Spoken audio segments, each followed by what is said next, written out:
inspiré, mettre fin aux arrêts qui m'empêchent d'être éclairé pour une vie bien espérée.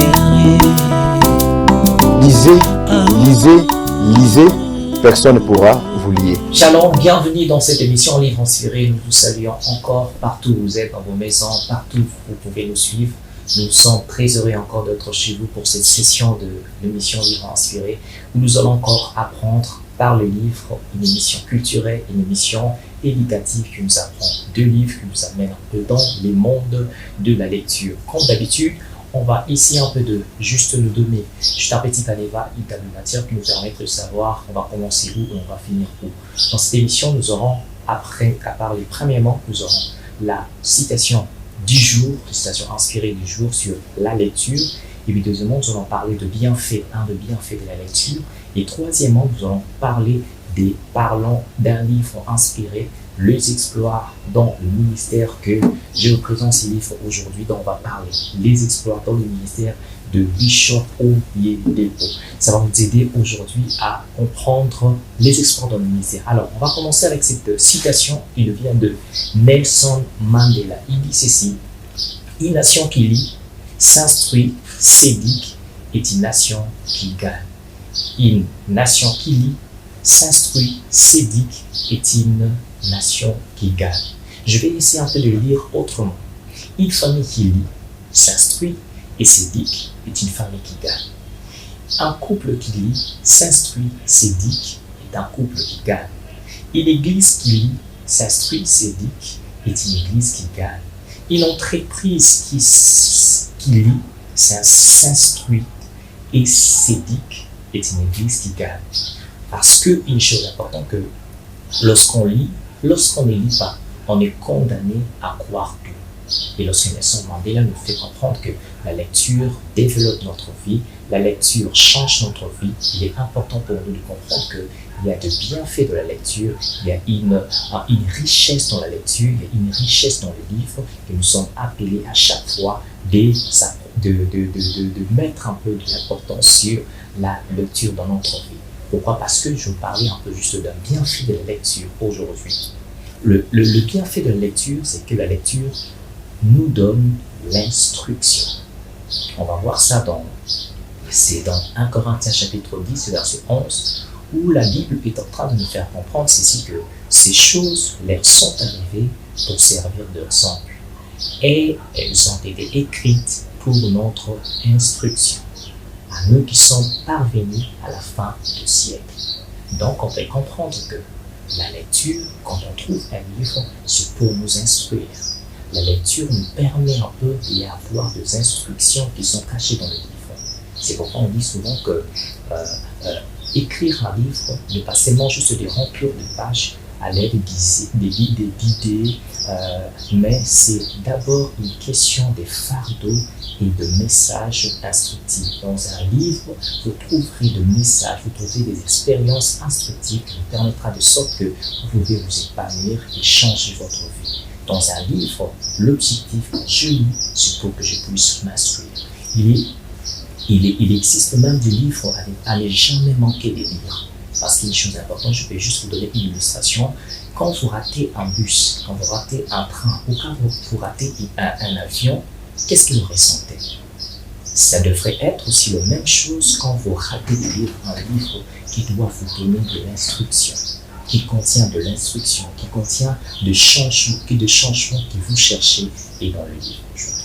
Alors aujourd'hui, nous devons comprendre ceci, que l'une des choses que nous devons apprendre dans l'instruction dans le livre, c'est pour nous faire comprendre que le livre nous permet de faire quoi? De connaître l'histoire de notre pays, l'histoire de notre vie, l'histoire des choses ou des personnes qui ont essayé d'exister avant. Laisse-moi vous dire ceci, qu'il y a un auteur, un philosophe qui a dit ceci, que ceux qui ne peuvent pas se souvenir du passé sont condamnés à les répéter. Le livre contient des choses qui ont été déjà passées, qui ont été déjà faites. Et pour nous, quand nous les lisons, c'est pour ne pas essayer de répéter les erreurs des autres, les erreurs ou les choses qui ont fait tomber les autres personnes. Dans un de mes livres sur le choix s'impose, je suis en train de parler sur ce qu'on appelle la mentalité de rat. Qu'est-ce que je dis dans ces livres-là? Et que le petit rat à vie, le grand-père rat mourir de la faim. Le même rat a vu sa mère rat mourir de la faim. Ce même rat aussi a essayé de voir aussi son grand frère rat mourir de la faim. Et plus encore, ce qui est plus grave encore, le même rat voit son jumeau mourir de la faim. Mais ce qui est pire, c'est que le même rat finit toujours par être attrapé par le même appât. C'est pour nous faire comprendre que la mentalité des rats, les choses qui, par exemple, les erreurs des autres personnes, ils ont essayé de mettre ça dans le livre, mais qui nous n'avons pas eu le temps de le lire, nous devons faire quoi? Essayer de répéter le même erreur, de tomber sur le même appât, de tomber sur le même trou. Mais quand nous lisons le livre, ça nous permet de connaître l'histoire, ça nous permet de connaître les expériences des autres personnes, ça nous permet de connaître les erreurs des autres personnes, afin que nous pouvons faire quoi? Les éviter en essayant de lire. C'est pourquoi il y a des bienfaits de la lecture. Parce que il y a même ce que Émery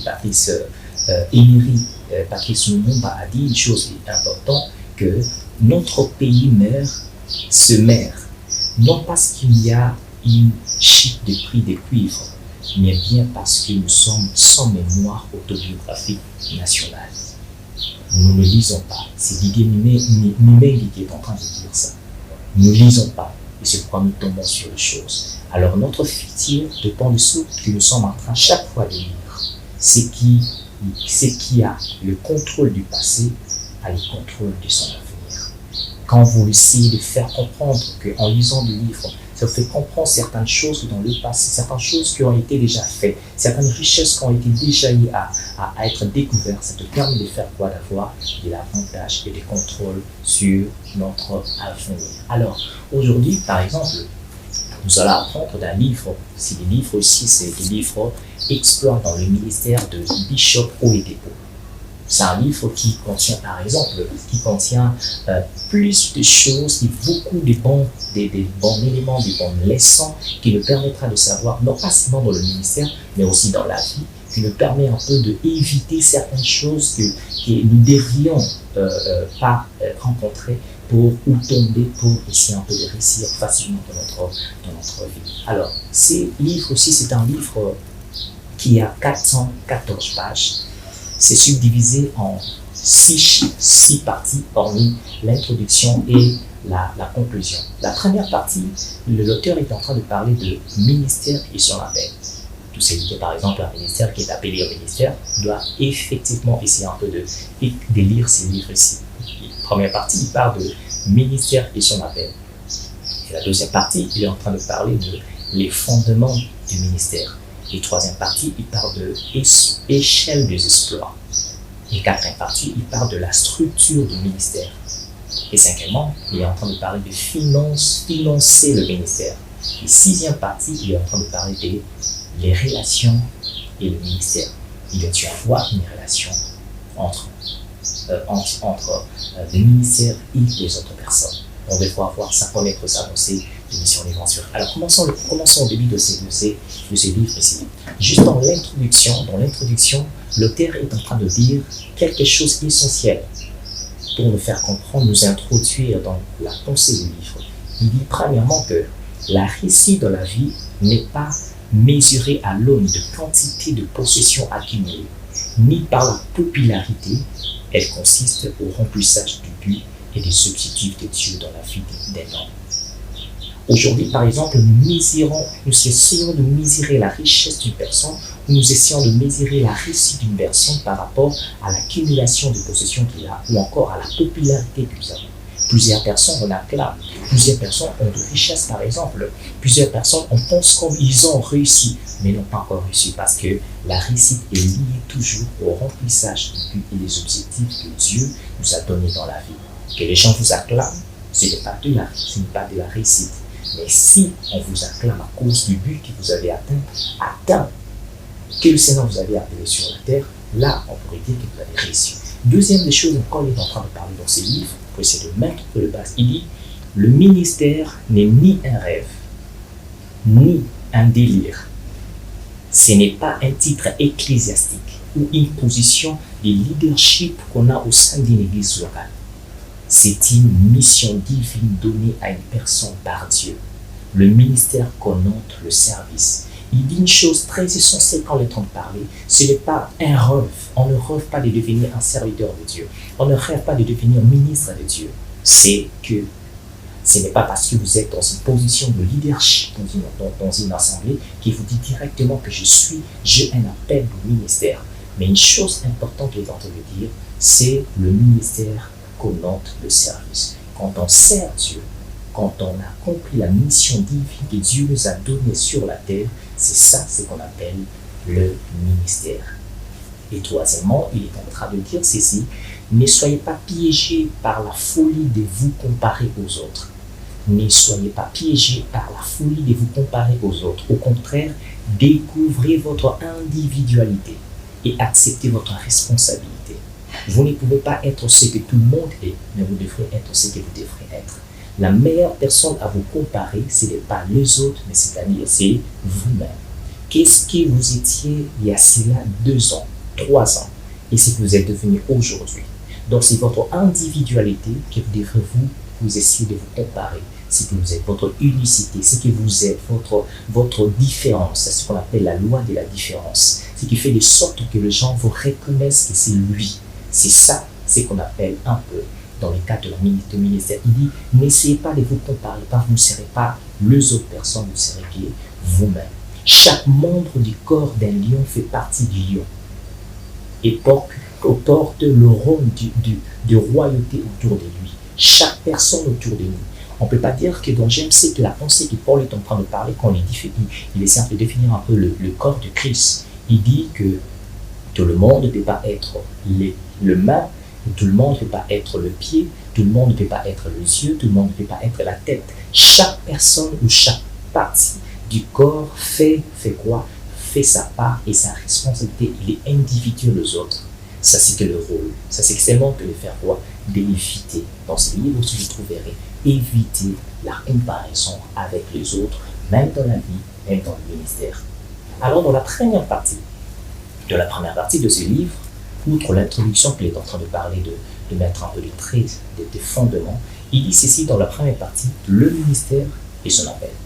Il parle du ministère et son appel. Là-dedans, il y a dans ces livres aussi, il parle de 5 chapitres. Cette partie contient 5 chapitres. Le premier chapitre, c'est « Vous êtes spécial ». Pourquoi le terme est en train de parler que vous êtes spécial? C'est pour cela nous faire comprendre ceci que vous êtes spécial, vous qui êtes appelé par Dieu. Vous êtes spécial, vous qui êtes appelé par Dieu.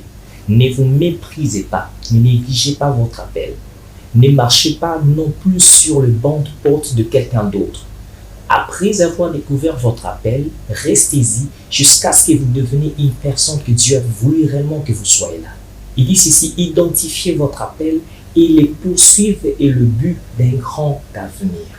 Ne vous méprisez pas. C'est que Dieu, quand il vous a appelé, il sait pourquoi il vous a appelé. Parce qu'il sait que quelque chose que vous êtes spécial aux yeux de Dieu. Même si les gens vous disent que vous êtes rien, mais en ayant un appel, en étant ministre de Dieu, ou encore dans une entreprise, ici où vous pouvez être, mais sachez une chose, que vous êtes spécial quand vous êtes au service de Dieu.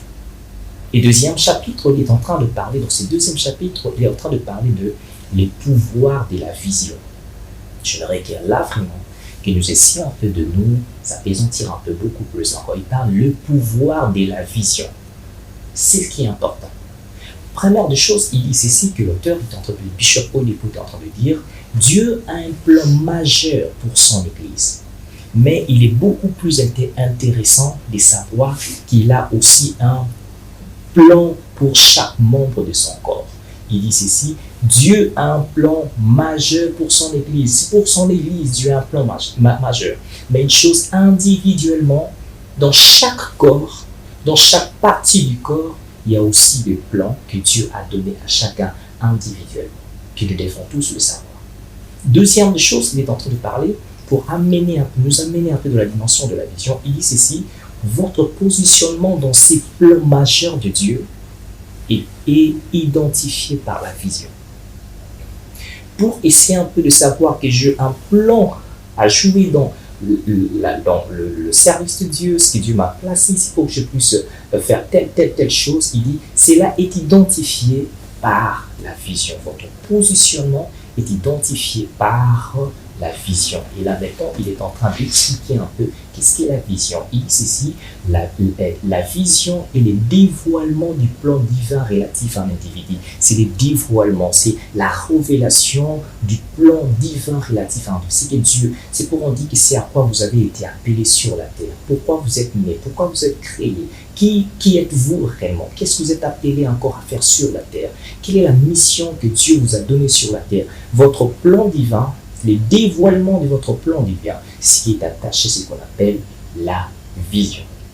Mais en parlant de la vision, l'auteur trace une ligne de démarcation franche entre la vision et les autres concepts. Parce que la vision, elle essaie un peu de se rapprocher un peu des autres concepts. Parfois, ça brille, parfois, ça pousse les gens à la confondre des autres concepts alors qu'elle est totalement différente de ça. La première des choses, quand il essaie un peu de faire cette ligne de démarcation, il dit ceci: la vision n'est pas une ambition, car l'ambition peut être une invention de l'homme, mais pas de Dieu. La vision n'est pas une ambition, c'est qu'on veut, c'est que l'on veut devenir, c'est que l'on veut faire, c'est que l'on veut être, c'est que l'on veut faire ceci. Il dit c'est pas ça la vision, parce que la vision vient de Dieu. La vision est établi par Dieu. La vision, c'est le plan de Dieu qui est établi pour l'homme.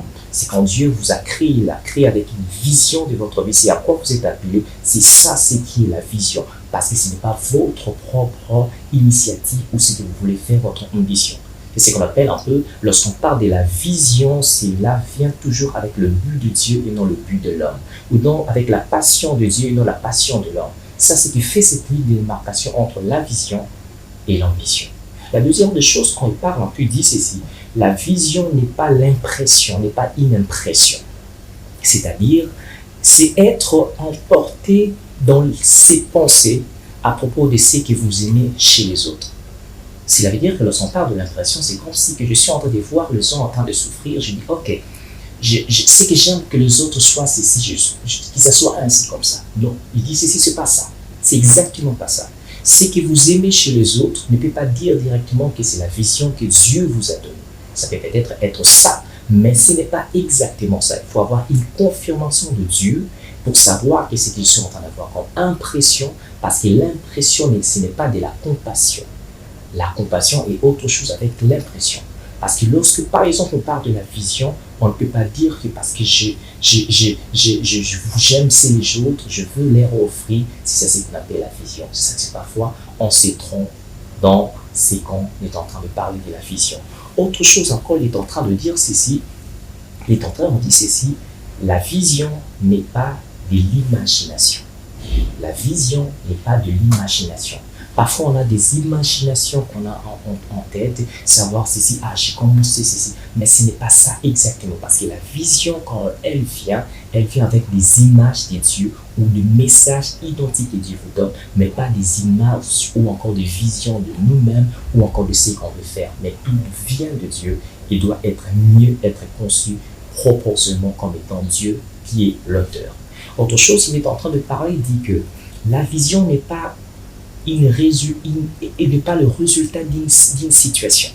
N'est pas le résultat d'une situation. C'est-à-dire que quelqu'un qui est en quelque sorte qui est en train de faire de faillite en affaires, qui est en train d'échouer dans les affaires, il dit que directement je suis appelé à être prédicateur, ou à être pasteur, ou à être serviteur de Dieu, ou à être faire telle chose. Mais pas toujours dire que ce n'est pas que la vision, ce n'est pas le résultat d'une situation. Ça, c'est qui est important. Parce que beaucoup de gens aujourd'hui, c'est mort qu'ils arrivent à être dans tel domaine, dans le ministère, parce qu'il a essayé un peu d'échouer dans telle chose. Même si vous avez échoué dans telle chose, il faut se rassurer que si vous êtes ministre de Dieu, savoir que c'est le plan de Dieu, c'est le but pour lequel Dieu vous a appelé sur la terre. Autre chose encore, il est en train de parler de la vision. Il dit, la vision n'est pas une réaction. La vision n'est pas une réaction. L'auteur dit ceci, j'ai aimé parce qu'il a dit plusieurs se sont retrouvés dans ce qu'ils font aujourd'hui en raison de ce qu'ils détestent en d'autres personnes ou d'autres lieux ou dans d'autres systèmes. Parce que je déteste les gens en train de faire de mal de choses alors que moi je dis ok, je viendrai maintenant faire ça, non. C'est pas parce qu'il y a des bavures un peu dans le milieu chrétien qu'on peut dire que, ok, moi je suis venu maintenant pour mettre de l'ordre. La vision, ce n'est pas une réaction. Sa vision, c'est la mission que Dieu nous a donnée. Si c'est Dieu qui t'a donné à le faire, c'est ça ce qu'il doit faire. Mais ne viens pas réagir. Ça, c'est que vous allez tomber à ce que Moïse était en train de vivre quand les enfants d'Israël étaient maltraités par les Égyptiens. Il est venu réagir. En réagissant, voici ce qu'il avait causé. On a essayé de l'accuser. Et lorsqu'on a essayé un peu de tuer la personne, Moïse est allé encore 40 ans encore dans le désert. Donc là, il voulait réagir. Mais quand il a reçu le message, la mission de Dieu, il est rentré maintenant pour faire quoi? Pour commencer à faire ce à quoi Dieu lui a appelé sur la terre. Ne pensez pas que sauf que les gens font mal les choses, que vous viennent réagir et vous direz que ça, c'est la vision de Dieu. Encore une autre chose qu'il est en train toujours de parler de la vision, il dit la vision n'est pas une confirmation. La vision n'est pas une confirmation. C'est-à-dire que ceci consiste à chercher l'approbation des autres personnes pour décider de ne pas perdre la vie. Ou de dire seulement que je dois chercher un peu de certaines confirmations sur l'approbation, que les gens disent que oui, toi vraiment que tu es appelé à être dans le ministère de Dieu, toi tu es vraiment serviteur de Dieu, toi tu es vraiment ministre de Dieu. La confirmation des autres ou l'approbation des autres ne sont pas directement appelés, ou on peut vous dire que vous êtes le Seigneur, ou vous êtes appelé par Dieu, ou c'est un appel de Dieu. Mais il faut se rassurer que quand vous avez une vision, c'est la vie de Dieu, c'est une mission que Dieu vous donne. L'homme peut vous dire, à faire des approbations, de vous confirmer que vous êtes appelé au ministère, mais si ce n'est pas Dieu, vous êtes toujours dans l'erreur. Et encore d'autres afin que vous essayez un peu de placer un peu le fondement sur la vision, il est en train de dire que la vision n'est pas une association. Ce n'est pas parce que je côtoie le pasteur que je deviens pasteur. Ce n'est pas parce que je côtoie le chrétien et les hommes, les serviteurs de Dieu directement, je suis appelé aussi dans le ministère. Ce n'est pas parce que je côtoie des autres personnes que je suis appelé des personnes de telle classe qui sont des pasteurs que je suis aussi appelé au ministère. Ce n'est pas l'association, ce n'est pas s'associer aux gens que vous êtes pour les devenir. Non. La vision est toujours premièrement la pensée de Dieu. La mission, le service que Dieu vous a appelé sur la terre.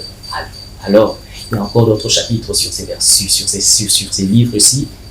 Il est en train de parler de la place de la direction divine, dans le ministère. Il parle aussi le 4e chapitre, il parle de les phases du ministère. Parce qu'il y a des phases dans le ministère. Et 5e, il est aussi en train de parler de le but de l'onction dans le ministère. Et le but de l'onction dans le ministère, là est un élément important que l'auteur est en train de dire. Aucun roi n'a accédé au trône en Israël sans être roi. Aucun roi n'a accédé à la royauté sans être roi. Vous ne pouvez pas. L'onction a sa particularité et a son importance dans le ministère. Quand vous êtes appelé au ministère, il faut faire foi, chercher cette onction ici. C'est tellement important. Et aussi dans la deuxième partie de ces livres, avant que nous puissions aller dans la deuxième partie de ces livres ici, l'auteur est en train de parler de les fondements du ministère. Les fondements du ministère. Il dit il y a le fondement du ministère et c'est réparti, ces chapitres-ci, cette partie ici, c'est réparti en 7 chapitres. Il y a 7 chapitres dans ces parties ici. Il parle premièrement le premier chapitre parle premièrement de la force de la foi. La force de la foi. Étant qu'un homme appelé au ministère, étant qu'un homme appelé par Dieu, vous ne pouvez jamais s'en passer de la foi. L'auteur dit que l'auteur ne parle pas de la foi, mais il parle de la force de la foi. Il dit ceci, le christianisme est une marche de foi. Quand vous naissez de nouveau, vous naissez dans la foi.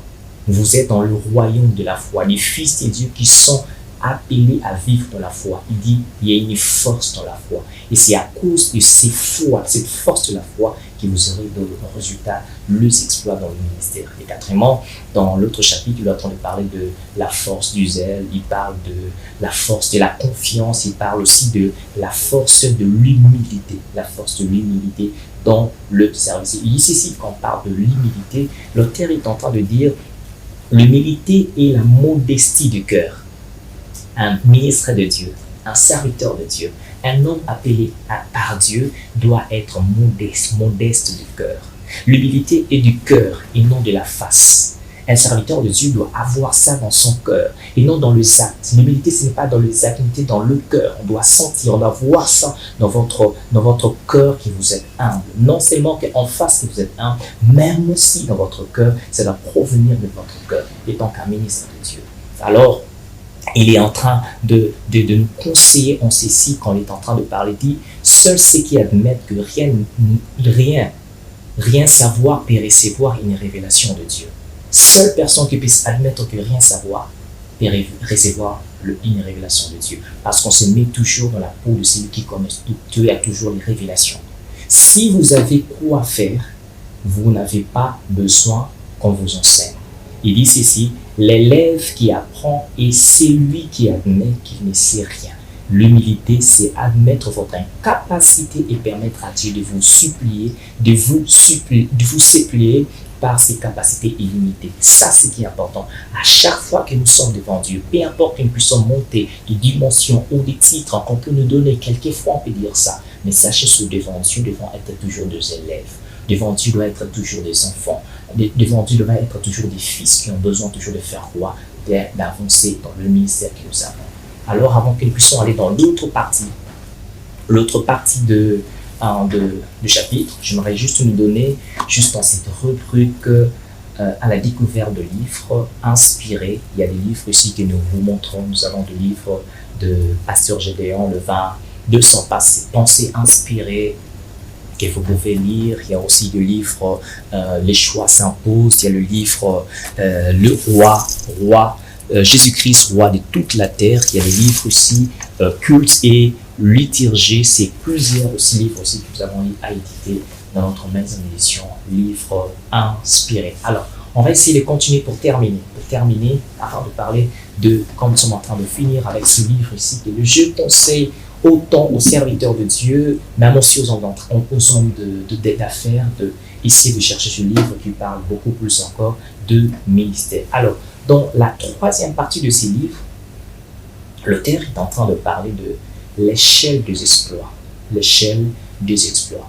Et là-dedans, il essaie de faire quoi? De mettre plusieurs lois qui tournent tout autour des exploits dans le ministère.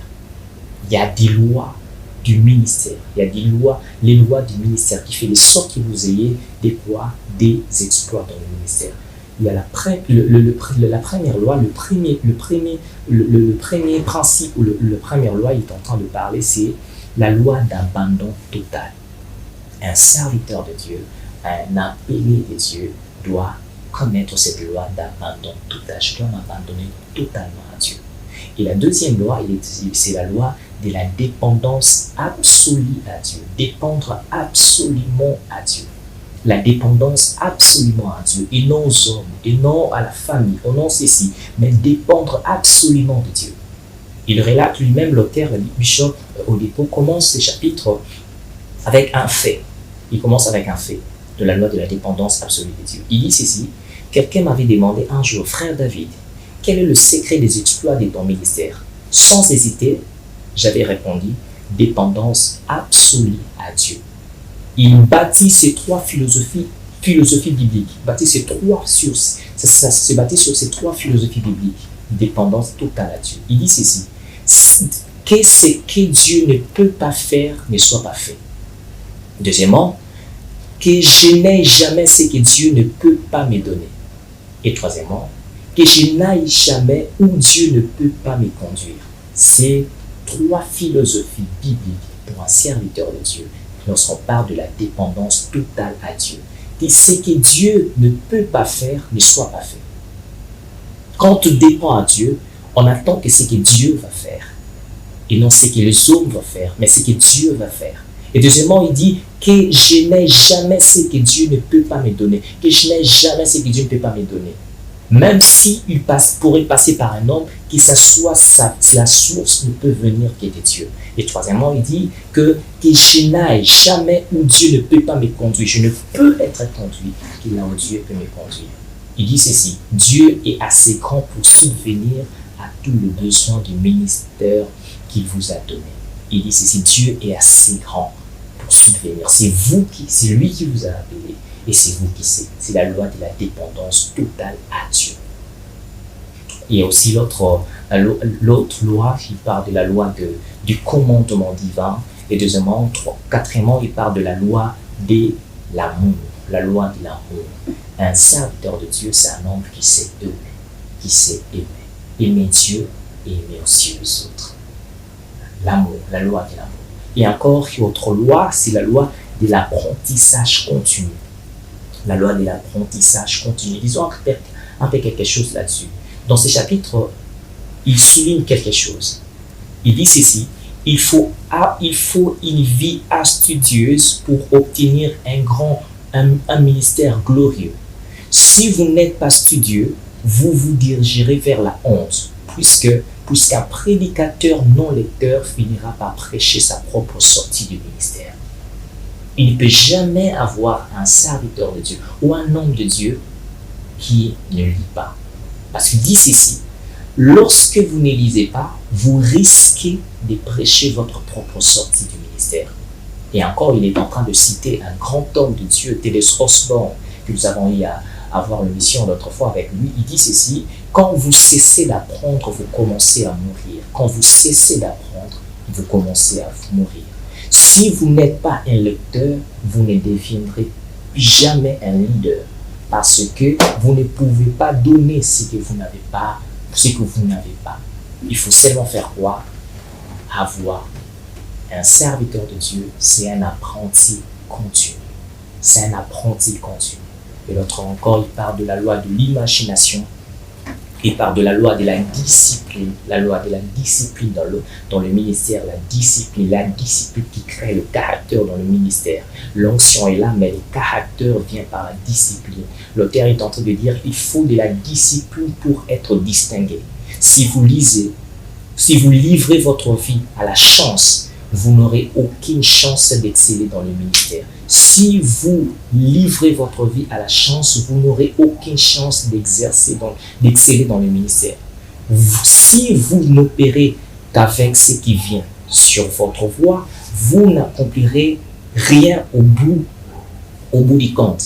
Une personne ou un ministre discipliné place une grande valeur sur l'essentiel, sur le caractère, sur le développement de la transformation personnelle. Il ne cherche pas seulement à développer les dons spirituels qu'il y a en lui, mais il cherche aussi à développer, à se transformer par son caractère. Là, il est en train de parler dans ce ministère. Il dit ceci pour finir dans cette loi de discipline, il dit la discipline vous fait avoir le programme comme un style de vie. Vous savez ce qui est en cours pour exceller et vous y travaillez consciencieusement. Ça, c'est de la discipline que vous allez comprendre. Et puis, il est en train de parler de la loi de la diligence. Il ne faut pas être un peu paresseux tant qu'un serviteur ou un homme dans le ministère. Il faut être un homme qui travaille la diligence dans le travail, dans le service de Dieu. Parce que Dieu essaie seulement de voir, de bénir notre travail. Il parle de la loi de la concentration. La loi de la concentration dans le ministère aussi que vous êtes en train de faire. Concentrez-vous. Et il parle aussi de la loi de l'impact spirituel. L'impact dans le spirituel. On ne peut pas toujours attendre que vous ayez des choses avec le Seigneur, mais il faut de monter sur votre dimension spirituelle avec le Seigneur qui créera aussi l'impact matériel que nous sommes en train de chercher. Mais ne cherchez pas le matériel sans que vous n'ayez pas encore développé ou encore monté dans votre vie spirituelle. L'autre chose encore, il est en train de parler, il parle de la loi de Sémaï et de la moisson. Disons quelque chose. Il parle de la loi des Sémaï et de la moisson.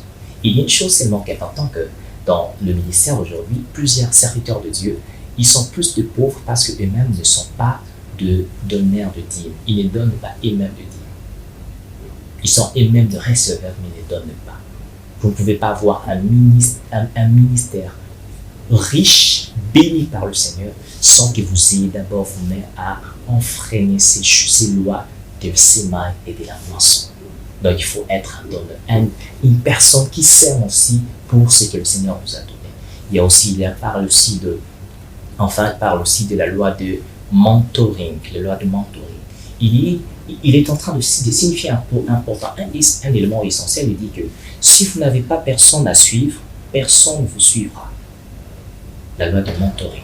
Si vous n'avez personne à suivre, personne ne vous suivra. Il dit aussi, comprenez ceci. Il y a des gens qui ont déjà obtenu ce que vous essayez d'obtenir. Découvrez donc leurs secrets, engagez-les dans votre poursuite et vous y serez bientôt. N'essayez pas de chercher toujours à faire des choses nouvelles alors que déjà il a été déjà fait. Cherchez seulement ce qui a été déjà fait et poursuivez-les et vous arriverez toujours à avoir des exploits dans votre ministère. Il dit ceci, Dieu a mis devant vous des hommes qui vous aideront à prendre le pas le plus approprié dans votre vie, dans votre ministère. Vous voyez, c'est important pour nous. C'est important pour nous. C'est important pour nous. Alors, je vous conseille vraiment de lire ces livres. Je vous conseille vraiment de lire ces livres qui vous permettra, moi, de faire quoi? De comprendre certaines choses dans le ministère. Il est important. Alors, avant de finir avec nous, j'aimerais seulement juste prendre cette dernière partie de ce livre ici. Il parle de relation et le ministère. Relation et le ministère. Cela comprend 3 chapitres. Le premier chapitre, il parle de les pouvoirs de relation. Les pouvoirs de relation. Et deuxième encore, il est en train de le chapitre sur les ministères et sa famille. Sur le pouvoir de relation, il dit il y a 3 niveaux de relations. Les relations avec un supérieur pour le conseil. Dans le ministère, on doit avoir cette relation avec un supérieur dans le ministère pour avoir les conseils.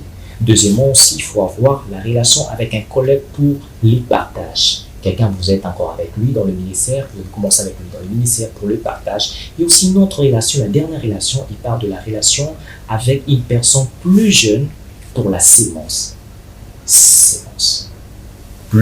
Plus en relation avec celui qui est supérieur pour vous pour les conseils, celui qui est avec vous avec pour le partage, et celui qui est en bas avec lui, il n'est pas en bas pour lui, mais aussi seulement c'est le plus jeune que vous êtes en train de s'aimer, ce que Dieu a mis dedans. Et encore il parle de le ministère et sa famille. Il est important qu'un ministre de Dieu connaisse un peu, avoir une relation avec sa famille.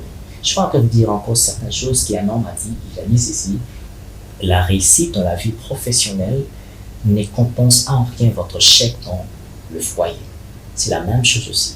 La réussite dans le ministère ne compense en rien l'échec dans la famille. Il faut toujours avoir un équilibre entre les deux. La vie que vous recevez dans, la réussite que vous faites dans le ministère doit avoir aussi proportionnellement votre vie dans la famille. Et enfin, il finit avec ce chapitre, il parle de supporter la persécution. Supporter la persécution. Il y aura toujours des difficultés qui viendront dans le ministère. Peut-être vous commencez un ministère, peut-être vous êtes déjà dedans. Mais sachez une chose, qui est en travaillant, en persévérant, en essayant toujours de braver un peu ces persécutions, vous arriverez toujours à avoir quoi? À réussir dans le ministère. Vraiment, je vous dis, bonne soirée. Vous étiez tellement en train de bénir encore dans ces livres ici. Donc, je vous conseille vraiment de lire ces livres ici. Il y a plusieurs conseils, plusieurs enseignements, plusieurs leçons que vous trouverez sur ces livres aussi, qui va essentiellement vous bénir. Alors, je vous donne rendez-vous pour le prochain numéro du livre Inspiré. Je pense que vous étiez très bénis. Laissez vos commentaires. Suivez-nous aussi de notre chaîne YouTube Livre Inspiré, cette émission ici, qui vous sera tellement béni. À la prochaine émission pour un nouveau numéro avec un nouveau thème. Soyez bénis.